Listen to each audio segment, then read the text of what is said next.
आज मेरा निकाह होना था और मैं बहुत खुश था। जिससे मेरा निकाह हो रहा था वो बहुत खूबसूरत थी। उसकी उम्र 18 साल की थी और मैं उसको पसंद करता था। और आज के दिन एक ऐसी समस्या पैदा हुई कि मेरे पैरों तले से ज़मीन निकल गई। मेरा निकाह था, पर सिर्फ़ एक रात के लिए मेरा निकाह उस लड़की से हुआ था। समस्या कुछ ऐसी हो गई थी। सुहाग रात में मैंने उसे देखा तो मैं अपना होश खो बैठा और जल्दी से उसके साथ वह सब कुछ करना चाहता था और मैंने उसको अपने काबू में भी कर लिया था। पूरी रात उसको मैंने सांस ना लेने दिया। सुबह पूरा बिस्तर खून से। ये था कहानी का शीर्षक। अब सुनिए पूरी कहानी। कुछ देर के बाद ही मेरा निकाह था। मेरी माँ बहुत ज़्यादा खुश थी क्योंकि मैंने माँ को ही कहा था कि आप ही मेरे लिए लड़की ढूंढ लो। मैं माँ का काफ़ी लाडला बेटा था, उनका हर कहा मानता, यूँ कह लो ममास बॉयज़ था। माँ बहुत ही खुश थी। ये लड़की माँ की पसंद की थी, काफ़ी धार्मिक थी, रोज़ा नमाज की पाबंद थी। हम दोनों एक दूसरे के आमने सामने बैठे थे जब मौलवी ने माया से पूछा कि क्या आपको ये निकाह कबूल है। मैं बहुत ज़्यादा खुश था क्योंकि लड़की बहुत अच्छी थी। पर अगले ही पल जैसे उस लड़की ने मौलवी की बात का कोई जवाब ना दिया तो हॉल में मौजूद सभी लोग हैरान नज़रों से उस लड़की को देखने लगे। मेरा भी यही हाल था। कभी नहीं सोचा था कि वह ऐसे चुप रहेगी। अगले ही पल माया वहाँ से उठ गई और कहने लगी, मैं निकाह से पहले अपने होने वाले पति से अकेले में कुछ कहना चाहती हूँ। हर कोई बातें बनाने लगा कि देखो तो सही लड़की कितनी बेशरम है, निकाह से पहले ही अपने होने वाले पति से मिलना चाहती है। इतना भी क्या जल्दी है, निकाह के बाद उसको पति नहीं मिलेगा क्या। लेकिन नहीं, उसे तो कोई शर्म हया नहीं थी। पर मैंने लोगों को चुप करवा दिया कि अगर माया यही चाहती है तो मुझे कोई एतराज़ नहीं है।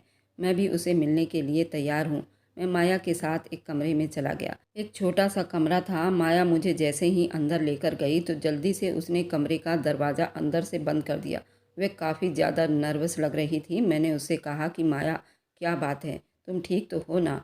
हम तो पहले भी मिल चुके हैं, पर तुम पहले तो इतनी नर्वस नहीं थी। कहने लगी कि बहुत ज़रूरी बात है, मैं तुम्हारी ज़िंदगी खतरे में नहीं डालना चाहती। मैं नहीं चाहती कि तुम जैसा अच्छा इंसान मेरे साथ निकाह करके बर्बाद हो जाए। इसलिए निकाह से पहले मैं तुम्हें अपनी सारी सच्चाई बताना चाहती हूँ। असल में मेरे साथ क्या हुआ है। मैंने जैसे ही माया की बातें सुनी तो मेरे पैरों तले से ज़मीन निकल गई थी। कुछ देर पहले वाली खुशी मेरे चेहरे से एकदम गायब हो गई थी। मेरे चेहरे पर अब सिर्फ और सिर्फ गुस्से के असर दिखाई दे रहे थे। मैं उसको बहुत गुस्से से देखकर घूर रहा था जब वो कहने लगी कि ये बात किसी को भी नहीं बताना।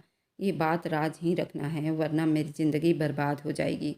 मुझे अपनी माँ का ख्याल आया, जिन्होंने अपनी आंखों में इतने ख्वाब सजाए थे और मेरी शादी की तैयारी की थी। और अब तो वह खुशी से फूले नहीं समा रही थी। एक तरफ माँ थी और एक तरफ ये लड़की थी जिसने मुझे मेरी माँ की कसम दे दी थी। उसका वह राज जानकर तो मेरे होश उड़कर रह गए थे। कुछ देर बाद फिर मैं अपनी जगह पर जाकर बैठ गया। वह भी उधर ही बैठ गई। मौलवी ने फिर से निकाह शुरू किया। किसी ने भी मुझसे ये नहीं पूछा कि उस लड़की ने मुझसे क्या कहा है। मेरे हाथ पांव कांप रहे थे। माँ को देखकर मैं मुस्कुरा देता, अंदर से तो मेरा दिल टूट गया था। यूँ मेरा माया से निकाह हो गया था। मैंने इतने ख्वाब सजाए थे कि अपनी बीवी से शादी की पहली रात प्यार भरी बातें करूँगा। मैं तो माया को दिल दे बैठा था। कभी सोचा भी नहीं था ये लड़की ऐसी निकलेगी। देखने में इतनी मासूम थी, शक्ल व सूरत भी काफ़ी भोली भाली थी, पर्देदार थी, नमाज की पाबंद थी। पर उसका वह राज जानकर तो मेरे दिल में उसके लिए नफ़रत पैदा होने लगी थी। निकाह के बाद उसकी रुखसती भी हो गई थी। सादगी से तो हमारी शादी हुई थी। अब वो मेरे कमरे में दुल्हन की तरह बैठी थी। जैसे ही मैंने उसे इस तरह बैठे देखा तो मेरा सर शर्म से झुक गया। मैं गुस्से से चीख उठा कि इस तरह क्यों बैठी हो? क्या तुम्हें ज़रा भी शर्म हया नहीं? तुम जानती हो ना कि तुमने मुझे क्या कहा था। तभी वह उठकर अपने कपड़े पहनने लगी और कहने लगी, मुझे लगा कि तुम्हें बहुत अच्छा लगेगा, इसलिए तुम्हारा दिल रखने के लिए मैं ऐसे बैठ गई थी। मैं गुस्से से दहाड़ने लगा, पर जैसे ही होश आया, अभी तो सारे मेहमान घर पर ही मौजूद हैं, मैंने खुद पर काबू पाया। अगले ही पल वो मेरे पास पेपर लेकर आ गई। मुझे अंदाज़ा भी नहीं था कि उसने आज़ादी की सारी तैयारी पहले से की होगी। मेरे हाथ पांव कांप रहे थे जब उसने मुझे पेन पकड़ाया और कहने लगी कि तुम्हें याद है ना, तुमने मुझसे कहा था कि तुम मेरा काम कर दोगे और मेरी ज़िंदगी आज़ाद कर दोगे। मुझे यकीन नहीं आ रहा था, वह तो इतनी खुदगर्ज हो गई थी। फिर अगर वह ऐसा कदम उठा लेती तो मेरा सारा ख़ानदान बर्बाद हो जाता। उसे तो इस बात की फ़िक्र नहीं थी, लेकिन मैं क्या करता। तब ही जल्दी मैंने उस पेपर पर साइन करने का सोचा। फिर एक ख्याल आया, उससे कहने लगा, तुम फिक्र मत करो, मैं थोड़ा सुकून चाहता हूँ और इस घुटन भरे माहौल से खुली हवा में घूमकर आता हूँ। माया जल्दी कहने लगी, ठीक है, ये पेपर अपने साथ ही रख लो। जैसे ही तुम्हारा दिमाग ठंडा होगा फिर तुम उन पर साइन कर देना। मैंने वह पेपर अपनी जेब में डाले और कमरे से बाहर निकल गया। घर में सब सो गए थे। मेरा दिल काफ़ी बेचैन था। जल्दी ही छत के ऊपर चला गया। अभी भी मैं यही सोच रहा था, क्या करूं? क्या मैं माया को छोड़ दूं और वह कर दूं उसने जो मुझसे कहा था? क्या वह सच कह रही थी? मुझे यकीन नहीं आया था कि मुझे इतना बड़ा धोखा मिलेगा। मेरी माँ तो इतनी बूढ़ी थी कि अगर मैं उन्हें बता देता कि उनके साथ क्या हुआ है तो वो शायद सदमे से ही चल बसती। उनकी तबीयत तो वैसे भी खराब ही रहती थी। मैं नहीं चाहता था कि मैं अपनी माँ को सच्चाई बताऊं कि हमारे साथ धोखा हुआ है। ये लड़की तो मेरी बीवी बनना ही नहीं चाहती थी। ये तो बस कुछ देर के लिए मेरी बीवी बनी थी। मैं यही सोच रहा था जब मैं अगले ही पल वो पेपर अपने सामने किया तो मुझे डर सा सताने लगा। और मैंने फैसला कर लिया था, अगर माया यही चाहती है तो यही सही। कुछ देर के बाद मैं माया के पास गया। खुशी से चहक कर कहने लगी, मुझे पता था कि तुमने वह काम कर दिया होगा। मैंने उसे कहा कि हाँ, आज से तुम आज़ाद हो, जाओ, चली जाओ जहाँ तुम जाना चाहती हो। तब वो कहने लगी, अगर मैं चली गई तो तुम अपनी माँ को क्या कहोगे और बाकी सब घर वालों को क्या जवाब दोगे? मैंने उसे गुस्से में कहा, ये काम मेरा है, मेरा ख़ानदान है, मैं उन्हें संभाल लूँगा, तुम्हें फ़िक्र करने की कोई ज़रूरत नहीं। अगर तुम्हें इतनी ही परवाह होती तो तुम ऐसा कदम बिल्कुल भी ना उठाती, बल्कि हमें पहले ही सारी सच्चाई बता देती। माया का चेहरा मुरझा गया। फिर भी उसने अपना सारा सामान पैक किया और वहाँ से चली गई। जबकि यहाँ तो मैं टूट कर रह गया था। अब यही सोच रहा था कि घर वालों को क्या बताऊँगा। जब माँ कल खुशी खुशी मेरे कमरे में नाश्ता लेकर आएंगी, फिर माया को तलाश करेंगी, मेरे बेटे की नई ज़िंदगी का पहला दिन। लेकिन उन्हें क्या खबर कि उनके बेटे की ज़िंदगी तो बर्बाद हो गई और ये बर्बादी की पहली मंजिल थी जो मैंने कितने करीब से देखी थी। मेरी आंख लग गई, मुझे पता ही नहीं चला। अगले दिन माँ ने दरवाजे पर दस्तक दी तो मैं जल्दी उठ बैठा। माँ अपनी बहू को तलाश करने लगी। बोली कि लगता है बहू बाथरूम में है, कुछ देर के बाद जैसे ही आएगी तो कहना कि वह भी नाश्ता कर लेगी। मैंने माँ को कहा कि वो वॉशरूम से कभी नहीं निकलेगी। माँ कहने लगी, पागल तो नहीं हो गए, कैसी बातें कर रहा है? जब मैंने कहा कि माँ किसी को भी मत बताना, वह कल रात माया की तबीयत बहुत ज़्यादा ख़राब हो गई थी, तभी वह अपने मायके जाने की बात करने लगी, तब माँ कहने लगी, आज तो तेरा रिसेप्शन है, हम लोगों को क्या जवाब देंगे? मैंने माँ को कहा कि माँ, कल कुछ ऐसा हुआ कि माया की हालत बहुत ख़राब हो गई थी। अब मैं शर्माने लगा था। माँ मेरी बात का मतलब जान गई थी, तभी कहने लगी, चलो ठीक है, उसकी बहनें वगैरह हैं, वह उसे संभाल लेगी, लेकिन अब हम अपने ख़ानदान वालों को क्या जवाब देंगे? मैंने उन्हें तसल्ली दी, मैं उन सबको बता दूंगा कि रिसेप्शन की डेट को बढ़ा दी गई है क्योंकि लोकेशन में ख़राबी आ गई थी। माँ कहने लगी कि तुम फिक्र मत करो, मैं कुछ बंदोबस्त करती हूँ। फ़िलहाल के लिए तो मैंने बात को संभाल लिया था, पर अब मुझे काफ़ी डर भी लग रहा था। मेरा नाम जुनैद है।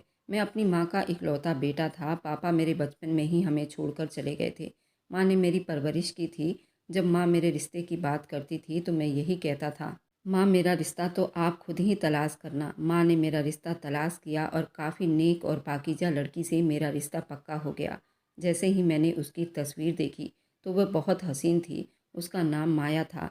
जब पहली बार मैंने उसको देखा तो मैं भी उसका दीवाना हो गया था। वह बहुत ही खूबसूरत थी, नमाज की भी पाबंद थी। मुझे और क्या चाहिए था? मुझे तो यही चाहिए था कि मेरी नस्ल एक पाकीज़ा औरत के पेट में पले। मैंने यही ज़िद की हुई थी कि मेरी शादी जल्द से जल्द हो जाए। मुझे माँ हमेशा कहती, वह इतनी पाकीज़ा लड़की है, उसने तो कभी किसी लड़के को नज़र उठाकर भी नहीं देखा होगा। लेकिन फिर भी मैं अपनी तसल्ली के लिए माया पर नज़र रखता था। माँ से पूछता रहता था कि वह कहाँ गई थी, क्योंकि माँ की तो उससे बराबर मुलाकात होती रहती थी। माँ मुझे यही बताती थी कि वह तो शादी की तैयारी कर रही है और बहुत ज़्यादा खुश है। पर मैंने एक बात नोट की थी कि मैं जब भी उससे मिलता था तो उसका चेहरा मुरझाया हुआ होता था। ऐसा लगता था जैसे कोई बात है जो वो मुझसे छुपा रही है। तभी मैंने माँ से कहा कि माँ, मैं माया से कुछ देर अकेले में बात करना चाहता हूँ, क्या मुझे इस बात की इजाज़त है? माँ कहने लगी, वे लोग बहुत दीनदार हैं, क्या पता इस बात को बुरा समझे। पर मैंने माँ से कहा, माँ आप बेशक मेरे साथ आ जाना, मुझे कोई समस्या नहीं, मैंने कोई ऐसी बात नहीं करनी कि वह सबसे छुपी हुई हो। माँ कहने लगी कि ठीक है। यूँ माँ के साथ मैं माया से मिलने चला गया। पहली बार मैंने उससे सवाल जवाब किए थे। मैंने उसे कहा था कि तुम इस शादी के लिए खुश तो हो ना। माया कहने लगी, हाँ, मैं बहुत खुश हूँ। मुझे और कुछ भी नहीं चाहिए। मुझे तो ऐसा ही छोटा सा ख़ानदान चाहिए था और मेरी होने वाली सास भी बहुत अच्छी हैं। फिर मुझे किस बात का शिकवा होगा। यूँ मेरे दिल को तसल्ली हो गई थी। माँ गुस्सा हुई कि तुमने माया से कैसा सवाल किया है। भला कोई लड़की से ऐसा भी सवाल करता है। माँ को बहुत गुस्सा आया था, पर अब मेरा दिल तो बहुत ज़्यादा तसल्ली और सुकून में हो गया था। लेकिन मुझे क्या पता था कि निकाह वाले दिन ही वो मुझे वह राज बताएगी जिसे सुनकर मेरे रोंगटे खड़े हो जाएंगे। मैंने कभी नहीं सोचा था जिस लड़की को मैं अपना दिल दे बैठूंगा वह तो पहले से ही किसी और की होगी। हाँ, यही बात सच थी। उस दिन माया ने मुझे अपनी सच्चाई बताई थी। उसे सुनकर मेरे पैरों तले से ज़मीन निकल गई थी। वह कहने लगी, जुनैद, मुझे माफ़ कर दो। मैं तुमसे निकाह करने वाली हूँ, लेकिन उससे पहले कि मैं अपनी ज़िंदगी की एक बहुत बड़ी सच्चाई तुम्हें बताने वाली हूँ। मैंने जैसे ही उसकी बातें सुनी तो चौंक गया था। उसका निकाह बचपन में ही हो गया था। उसने मुझे अपनी सारी दास्तां सुनाई कि मेरे माँ बाप उस निकाह को नहीं मानते थे, पर मैंने तो अपना दिल उसी को दे दिया था। मेरा वह कज़न था जो कि विदेश में रहता था। मुझे किसी ने भी नहीं बताया था कि मेरा निकाह उससे हुआ था। माँ भी यही कहती थी कि तुम्हारी शादी हम तुम्हारे पढ़ाई के बाद करेंगे। पर जब अचानक ही मेरी चाची की लड़की ने मुझे बताया कि मैं शादीशुदा हूँ, मैं बहुत हैरान हुई, क्योंकि मेरी कज़न ने जिसका नाम लिया था अभी के टाइम में उन लोगों से हमारा कोई वास्ता नहीं था और ना ही हमारे घर उनका आना जाना था। वह हमारी बुआ थी। हमारे घर में ज़मीन जायदाद के चक्कर में लड़ाई हो गई थी। बुआ ने अपना हिस्सा ले लिया था और हम लोगों से नाता रिश्ता तोड़ दिया था। जब मैं 1 साल की थी तभी मेरा निकाह हुआ था, इसलिए मुझे इसके बारे में कोई जानकारी नहीं थी। ये बात मुझसे हमेशा के लिए छुपा लिया गया था ताकि मेरी शादी में कोई रुकावट ना आए। जब भी मैं इस बारे में माँ से सवाल करती तो मेरी माँ मुझे चुप करवा देती कि देखो, लड़कियों के मुंह से ऐसी बातें अच्छी नहीं लगती। अपना मुंह बंद ही रखना। खबरदार जो तुमने किसी के सामने ऐसी बात कही। पर मेरा शक तो यकीन में बदल गया था। मैंने अपनी उस कज़न से पूछा जिसने मुझे मेरे निकाह के बारे में बताया था कि मेरा निकाह किसके साथ हुआ है। जैसे ही मेरी कज़न ने उसका नाम बताया तो मेरे होश उड़कर रह गए थे। अब मैं रात को फेसबुक पर उसको सर्च करने लगी। कुछ दिन के बाद मेरा वह कज़न मिल भी गया था। उसका नाम कामरान था, जिससे मेरा बचपन में निकाह हुआ था। मैं कामरान को देखती रहती। मैंने उसको फ्रेंड रिक्वेस्ट भेज दिया। उसने मेरा फ्रेंड रिक्वेस्ट एक्सेप्ट कर लिया और हम दोनों की बातें होने लगी। अब जैसे ही टाइम मिलता तो मैं कामरान से बात करनी शुरू कर देती थी। कामरान को जैसे ही मेरा पता चला वह भी मुझसे अपना ताल्लुक़ बढ़ाने लगा। मैं नहीं जानती थी कि मैं क्या करने वाली हूँ, पर उस वक्त मैं 16 साल की थी और अभी जवानी की पहली सीढ़ियाँ ही चढ़ रही थी। मुझे ये भी पता था कि कामरान मेरा पति है तो मैं कैसे पीछे रह सकती हूँ। फिर हम दोनों आगे बढ़ते रहे। मैं कामरान से कहने लगी, जब तुम आओगे तो माँ पापा से मेरी रुखसती की बात करना। मैं चाहती हूँ कि मैं तुम्हारे साथ सारी ज़िंदगी बिताऊँ। तब वो कहने लगा, तुम्हारे पूरे ख़ानदान ने हम लोगों से रिश्ता तोड़ दिया है। अब शायद ये मुमकिन नहीं है। यूँ हमारा निकाह भी बीच में लटक गया था। मैंने उसे कहा कि अगर ऐसी बात है तो तुमने मुझे तलाक क्यों नहीं दिया। वह चुप हो गया। कुछ देर के बाद बोला कि मेरी माँ चाहती है कि मैं तुम्हें कभी ना छोड़ूं। कामरान की बात सुनकर मुझे अपनी माँ पापा पर बहुत गुस्सा आने लगा। ऐसा लगता जैसे मेरे माँ बाप मेरे दुश्मन हो। उस वक्त कामरान ने मुझे बताया कि मैं हिंदुस्तान आ रहा हूँ। मेरी तो खुशी का कोई ठिकाना नहीं था, पर अब मैं उसे अकेले मिलती। तभी मैंने अपनी उसी कज़न का फिर से सहारा लिया। वो कहने लगी, तुम फिक्र मत करो, मैं तुम्हें कामरान से मिलवा दूंगी। कामरान एक होटल में रुका था। उसने मुझे होटल का पता भी बताया था। मैंने अपनी माँ को कहा कि मैं ट्रिप पर जा रही हूँ और यूँ मैं कामरान से मिलने उस होटल में चली गई थी। पर मैं कहाँ जानती थी कि वह मुझे एक नफ़रत के तहत मिल रहा था और वो मुझे सिर्फ बर्बाद करना चाहता था। मुझे यूँ लग रहा था जैसे कामरान के अलावा तो कोई मेरा अपना है ही नहीं। और उस रात हमने अपने शर्मो हया की सारी हदें पार कर दी। अगले दिन जैसे ही मैं उठी तो कामरान ने मुझे फिर से प्यार भरी नज़रों से देखा और कहने लगा, मैं कुछ साल बाद ही तुम्हें रुखसत करवाकर अपने साथ विदेश लेकर जाऊंगा। फिर हमारे बीच सब कुछ ठीक हो जाएगा। मैं उसे मिली और वापस आ गई थी। अब तो ऐसा लगता जैसे मेरा हर दिन ईद की तरह हो गया। माँ पापा मुझे खुश देखते तो यही कहते थे कि तुम इसी तरह खुश रहा करो, पर मैंने वह राज अपने माँ बाप को कभी नहीं बताया था। दिन ऐसे ही बीतने लगे।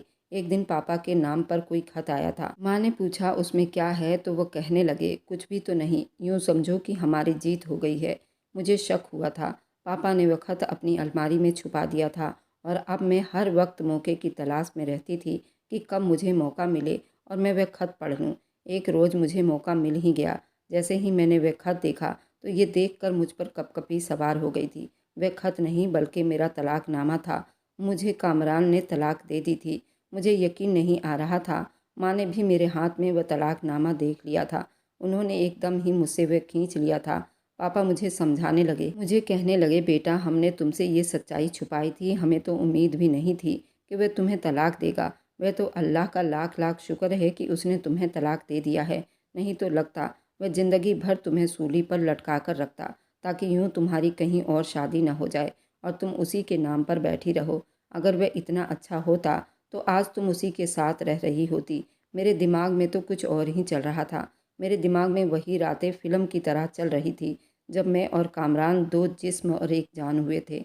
मेरे पापा तो मुझे मासूम समझ रहे थे और मुझ पर तरस खा रहे थे, मुझे गले से लगा रहे थे, पर मुझे अपने आप में गिल्टी महसूस हो रही थी। मैंने तो उन्हें धोखा दिया। मैंने उस लड़के के खातिर अपने माँ बाप को धोखा दिया था, जिसने मुझे धोखा दे दिया। माँ पापा कहने लगे अब तुम आज़ाद हो, पर मुझे तो अब यही डर था कहीं मैं प्रेग्नेंट ना हो जाऊं, क्योंकि मैंने वह गलती कर दी थी। तब अचानक ही मुझे मेरी कज़न ने बताया कि कामरान तुमसे मिलना चाहता है। मैंने अपनी कज़न को कहा कि उससे कहो कि मेरी ज़िंदगी से दूर चला जाए। मैं अपने माँ बाप के खिलाफ़ जाकर उसके साथ ज़िंदगी बिताने का फ़ैसला किया, पर उसने मुझे तलाक दे दी। मेरी कज़न ने मुझे बताया नहीं, कामरान ऐसा बिल्कुल भी नहीं चाहता था। उसने तो अपनी माँ के कहने पर तुम्हें तलाक दी है। उसकी माँ यही चाहती है कि वह तुम्हें छोड़ दे और तुम्हें आज़ाद कर दे, ताकि तुम अपनी ज़िंदगी अच्छे से बिता सको। तभी दबाव में आकर उसने तुम्हें तलाक दे दी है। पर उसकी माँ एक दिन दिल के दौरा पड़ने से इस दुनिया से चली गई है। अब वह तुम्हें किसी भी कीमत पर दोबारा हासिल करना चाहता है। मैं अपने मन में सोच रही थी, कामरान तो कह रहा था कि मेरी माँ मुझे बहुत चाहती हैं और अब मेरी कज़न कह रही थी कि उसकी माँ के कहने पर उसने तलाक दी है। मैं अपने दिमाग में बहुत ज़्यादा पज़ल हो गई थी। कामरान की कौन सी बात सच है? मैंने जैसे ही सुना तो मेरा दिल दहल गया था। मेरी बुआ मुझे छोड़कर चली गई, जबकि हिंदुस्तान में किसी को भी उसके बारे में कोई खबर नहीं था।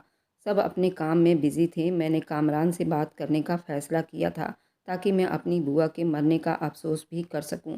यूँ मैंने उससे बातचीत की। फिर कामरान बोला कि मैं तुम्हें वापस अपनाना चाहता हूँ। मैंने उससे कहा कि तुम ये क्या कह रहे हो? कामरान कहने लगा ये मुमकिन है।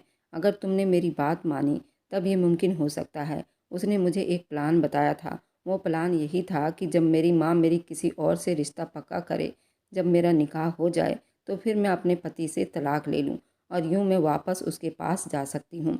इसी वजह से मैं चाहती हूँ कि अब जब मेरा निकाह हो रहा है तो इससे पहले मैं तुम्हें ये सच्चाई बता दूँ, क्योंकि तुम ही मेरी मदद करोगे। तुम ही कामरान को मेरी ज़िंदगी में वापस लाने में मेरा साथ दे सकते हो। मैंने जैसे ही ये बात सुनी तो मुझे ऐसे लगा था जैसे एक पल को दुनिया थम सी गई हो। माया तो सिर्फ़ और सिर्फ़ हलाला करवा रही थी, पर मैं ये सच्चाई किसी को भी नहीं बता सकता था। मैंने उस दिन माया को ये भी कहा था कि देखो, तुम्हें ये सच्चाई पहले बतानी चाहिए थी।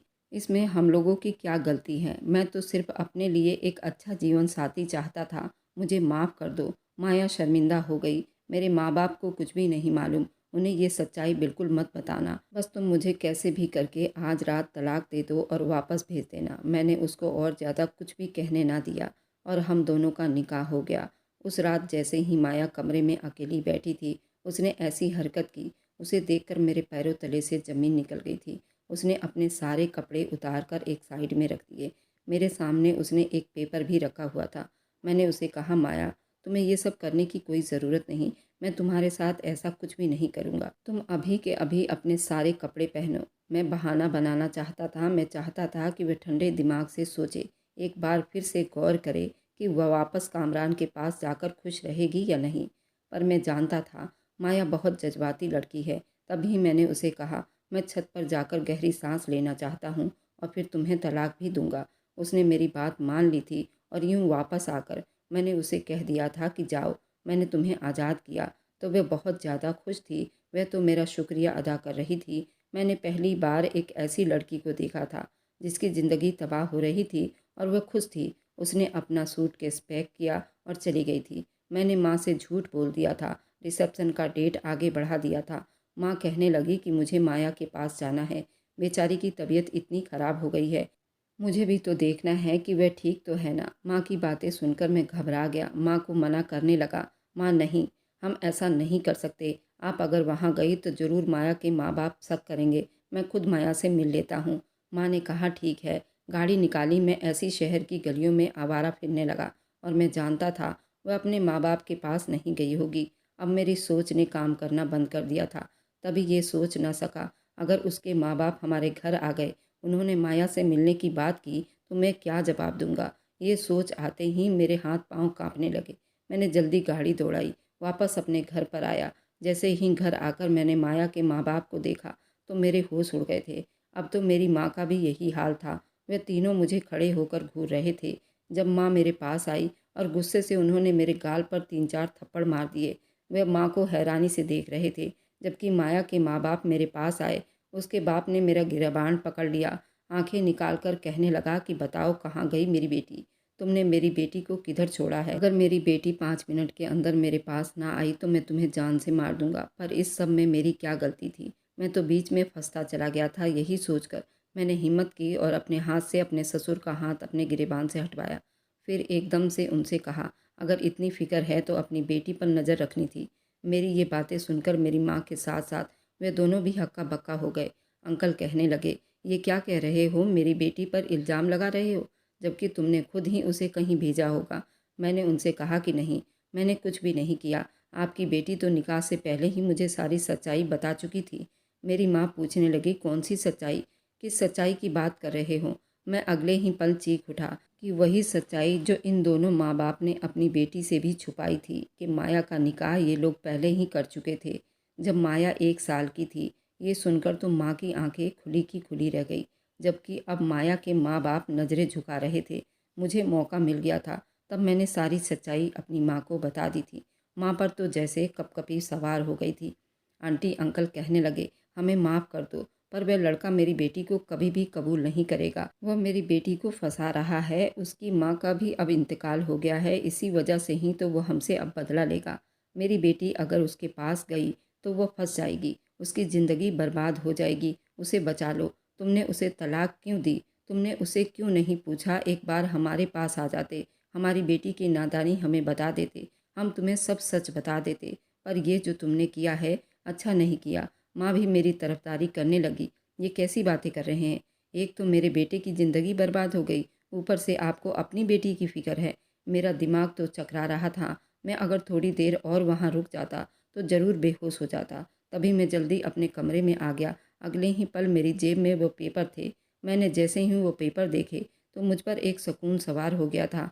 अभी असली सच्चाई तो मैंने किसी को भी नहीं बताई थी। जब माँ मेरे पास आई, माँ ने जैसे ही वो पेपर देखे तो वह खुश होकर मेरे गले लग गई थी। मुझसे कहने लगी, मैं जानती थी कि मेरा बेटा बहुत दिमाग वाला है, वो बहुत समझदार है और समझदारी से ही सारी समस्याएं हल करेगा। अब जाओ, अपनी बीवी को जाकर तलाश करो, इससे पहले कि वह लड़का तुम्हारी बीवी के साथ कुछ गलत करे।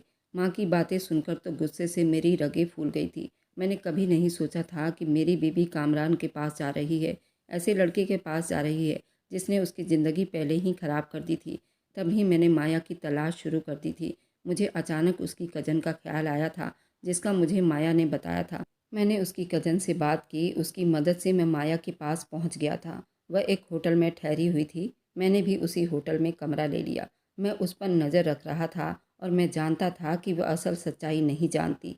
सच्चाई तो ये थी, उस रोज़ जैसे ही मैंने वह पेपर देखे तो यही सोच रहा था, माया की नादानी है। मैं उसे आज़ाद नहीं कर सकता, क्योंकि वह नादान है। अगर वह समझदार होती तो उसके माँ बाप शुरू में ही उसके निकाह के बारे में उसे ज़रूर बता देते।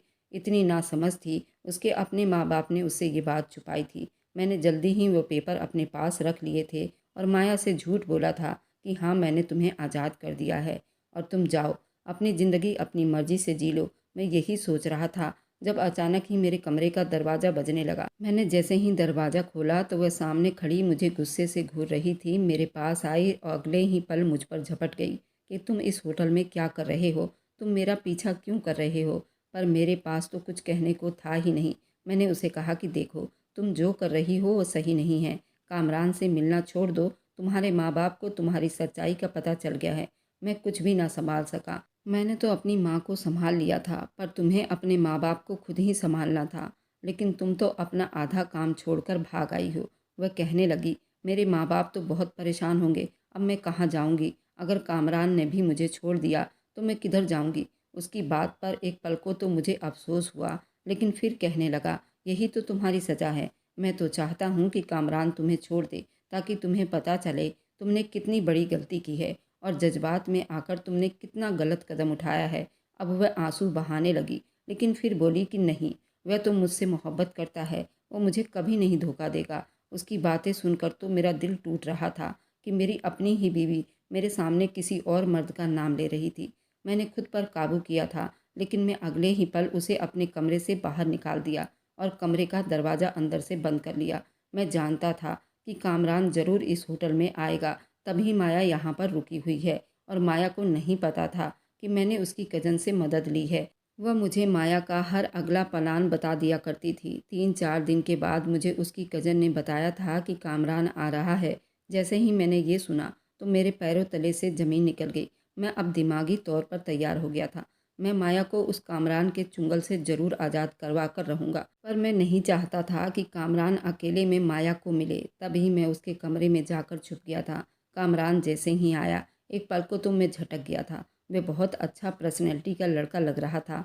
कोई भी लड़की उसकी दीवानी हो जाती। माया बहुत खुश थी। कामरान से कहने लगी, उस लड़के ने मुझे तलाक दे दी। मैं तो उसे बिल्कुल भी नहीं चाहती। वह तो तुम्हारी टक्कर का भी नहीं है। पर खुशी की बात यह है, उसने मुझे तलाक दे दी है। अब देखो, मैं बिल्कुल तुम्हारी हूँ।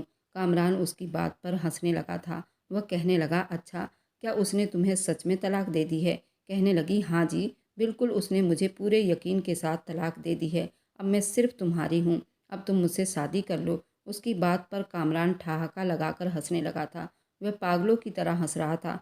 माया कहने लगी, कामरान, क्या हो गया है? मैं जानती हूँ ये खुशी की बात है, पर तुम कुछ ज़्यादा ही खुश हो रहे हो।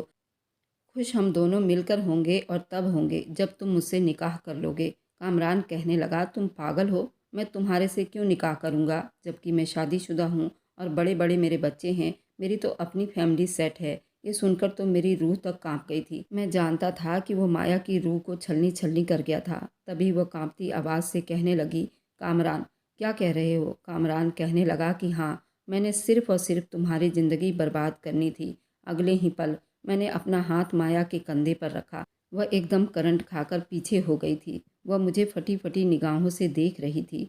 फिर कहने लगी, तुम यहाँ क्यों आए हो? वह चीख रही थी। यही कह रही थी, मैंने अपनी ज़िंदगी खुद बर्बाद की है। उसने तो मेरा इस्तेमाल किया है, पर मैं जानती हूँ मैंने अपने साथ गलत किया है। अब तो मैं कहीं की नहीं रही। मुझे कौन अपनाएगा? कौन मुझसे शादी करेगा? मुझे तो अब मेरे माँ बाप भी कबूल नहीं करेंगे। वह चीखने लगी जब मैंने उस कमरे का दरवाज़ा बंद कर दिया और माया के पास आकर बैठ गया था। माया अभी भी बुरी तरह से रो रही थी। अगले ही पल न जाने उसे क्या ख्याल आया, जब वो मुझे अजीब नज़रों से देखने लगी। फिर कहने लगी, तुम यहाँ पर क्या कर रहे हो? आखिर तुम मेरे पीछे क्यों आए हो? तुमने तो मुझे तलाक दे दी है ना? फिर तुम मेरे पास क्यों आ गए हो? और ये तुमने दरवाज़ा क्यों बंद कर दिया है? यही सोचकर वो खड़ी हो गई थी और मुझसे पीछे हटने लगी थी। वह बिल्कुल दीवार के साथ जा लगी थी। देखो खबरदार, जो तुमने मेरे साथ ज़बरदस्ती की, वरना मैं होटल के मैनेजर को कॉल कर दूंगी। मैं उसको गौर से देख रहा था जब अगले ही पल मैंने अपनी जेब से वह कागज़ निकाला और उसके सामने लहराने लगा। वह कहने लगी, हाँ, मैं जानती हूँ कि तुमने मुझे तलाक दे दी है। फिर मुझे उसका रिएक्शन देखकर गुस्सा आ रहा था। दिल कर रहा था कि मैं उसे सारी सच्चाई अभी बता दूँ। फिर मैं चाहता था कि उसे एहसास हो कि उसने कितनी बड़ी गलती कर दी है, वरना तो मैं उसे इतनी जल्दी ये सच्चाई बता ही देता। वह अब मुझे देखकर डर रही थी। उसकी आंखों में डर था। तभी मैं उसके पास बढ़ने लगा और पेपर बार बार निकालकर उसके सामने लहराता था। अब इस कागज़ को दिखाकर तुम क्या साबित करना चाहते हो? क्या जता रहे हो? मेरी बर्बादी का तमाशा देखने आ गए हो? मैंने उसे कहा कि इसे गौर से तो देखो। तुमने इस पेपर को गौर से नहीं देखा। जब माया की नज़रें उस दस्तक वाली जगह पर गई तो उसके होश उड़ गए थे। वह मुझे नासमझी से देखने लगी थी। उसने कभी सोचा भी नहीं होगा कि मैंने उसको तलाक नहीं दिया था। उसे तो यही लग रहा था कि अब उसकी ज़िंदगी खराब हो गई है। वह टूटे फूटे शब्दों में कहने लगी, इसका मतलब यही है कि तुमने मुझे तलाक नहीं दी है, मुझे नहीं छोड़ा। मैंने उसे कहा कि हाँ, उस दिन मैं जान गया था तुम बहुत ज़्यादा जज्बाती लड़की हो और तुम नादान भी हो। जब तुम मुझे अपनी सच्चाई बता रही थी तो मैं तभी जान गया था, क्योंकि जिस लड़की के अपने माँ बाप ने उसको ये सच्चाई नहीं बताई कि उसका निकाह बचपन में ही हो गया था, क्योंकि तुम नादान हो और भोली हो, किसी के बातों में भी आराम से आ सकती हो, और तुमने यही किया था और तुम बर्बाद भी हो गई।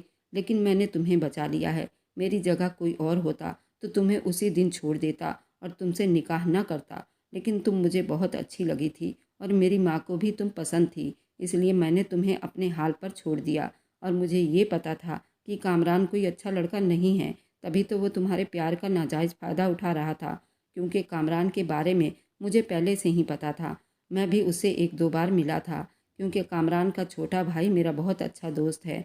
वह कामरान जैसा बिल्कुल भी नहीं है। उसी ने मुझे उसकी फैमिली के बारे में बताया था और ये भी बताया था कि उसके बड़े बड़े बच्चे हैं। मैंने तभी आंखें बंद करके तुम्हें तुम्हारे हाल पर छोड़ दिया, ताकि तुम्हें उसकी असली रूप का पता चले और तुम पूरी तरह से मेरी हो जाओ। अगर मैं तुम्हें बीच में रोकता या उसके बारे में कुछ भी गलत कहता तो तुम कभी ना मानती और मुझे ही गलत साबित करती। इसलिए मैंने जानबूझकर ये सब कुछ होने दिया और तुम्हारे माँ बाप भी तुम्हारे साथ हैं।